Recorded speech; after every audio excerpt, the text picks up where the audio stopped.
Hello दोस्तों, कैसे हैं आप सब। उम्मीद करते ठीक ही होंगे। दोस्तों, आज आपके लिए एक बहुत ज़बरदस्त कहानी लेकर आए हैं। उम्मीद करते हैं इस कहानी को सुनने के बाद आपको ज़िंदगी में आगे बढ़ने के लिए ये कहानी आपको बहुत ज़्यादा प्रेरित करेगी।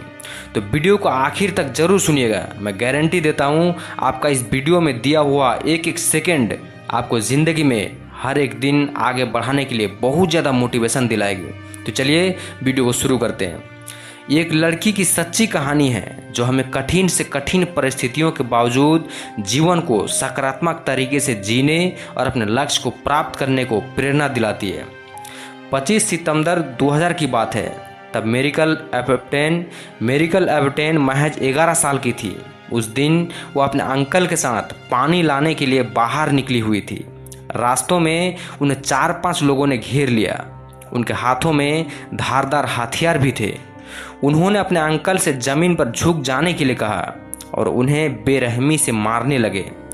ये देखकर मेरिकल सदमे में आ गई और वो उन लोगों को जानती भी थी क्योंकि उसके पड़ोसी थे। उसे लगा कि अब उसकी जान भी नहीं बचेगी और वो उनसे बचकर भागने लगी, पर वो छोटी सी थी और हथियारे आसानी से उस तक पहुंच गए। वो लड़की चिल्लाने लगी, बहुत चिल्लाई, पर उन दरिंदों ने उसकी एक ना सुनी और उनमें से एक ने गले पर चाकू से वार कर दिया। मेरिकल जमीन पर गिरकर बेहोश हो गई। जब थोड़ी देर बाद उसे होश आया तो उसने देखा कि वहाँ खून ही खून था और वे लोग अभी भी वहीं पर खड़े थे। इसीलिए उसने बिना किसी हरकत के मरे होने का नाटक किया।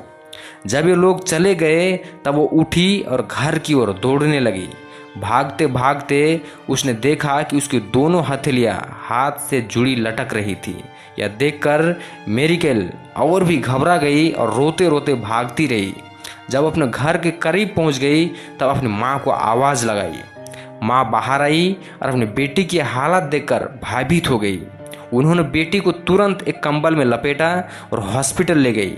हॉस्पिटल बहुत ही दूर था। पहुंचते पहुंचते काफ़ी वक्त बीत गया। डॉक्टर्स को कोई उम्मीद नहीं थी कि मेरिकल को बचा पाएंगे, पर 5 घंटे के ऑपरेशन के बाद भी वो जिंदा थी, पर डॉक्टर्स उसका हाथ नहीं बचा पाए थे। दोस्तों, परेशानियां यही नहीं खत्म हुई। जब वो वापस अपने घर गए तो उनका घर लूट कर जला दिया गया था।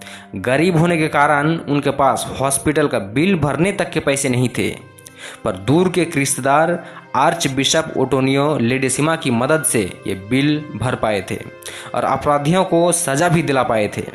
इतना कुछ हो जाने के बाद भी मेरिकल ने कभी भगवान को कोसा तक नहीं कि उसके साथ ही ऐसा क्यों हुआ, बल्कि उसका कहना है कि ईश्वर में विश्वास रखते हुए मैं और भी दृढ़ निश्चय हो गई हूँ। मुझे एक सामान्य जीवन जीना है। मुझे लगता है कि मैं दुनिया में किसी जरूरी मिशन के लिए पैदा हुई हूँ, इसीलिए मैं इस हमले से बच पाई हूँ। मेरिकल ने हाई स्कूल की पढ़ाई पूरी की और 2008 में होटल मैनेजमेंट का कोर्स भी पूरा किया और बचपन से खाना बनाने के शौक के कारण 2011 में शेफ बनने की शिक्षा पूरी की। इतनी बड़ी डिसिप्लिटी होने के बावजूद जीवन में आगे जाने के जज्बे को आसपास के लोग नज़रअंदाज नहीं कर सकते थे और जल्द ही मेरिकल को मीडिया हाईलाइट करने लगा। ऐसे एक कार्यक्रम को देखकर होटल एट्सा संग्री मनीला ने उसे अपने यहाँ किसी प्रोजेक्ट पर काम करने का मौका भी दे दिया। मेरिकल के साथ काम करने वाले शेफ अल-जामिल बोर्जा बताते हैं वो मदद के लिए सिर्फ तभी पुकारती है जब उन्हें कोई गर्म पात्र हटाना होता है या किसी शीशी का चिकना ढक्कन हटाना होता है।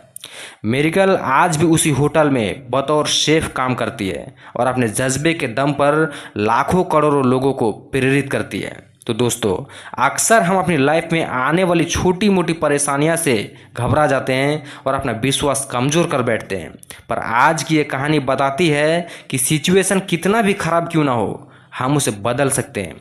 मेरिकल की कही एक बात हमें हमेशा याद रखनी चाहिए कि यदि आप सपने देखें, कड़ी मेहनत करें और ईश्वर में आस्था रखें तो कुछ भी संभव है। तो दोस्तों, अगर ये वीडियो अच्छी लगी तो लाइक करें, शेयर करें, चैनल को सब्सक्राइब करें।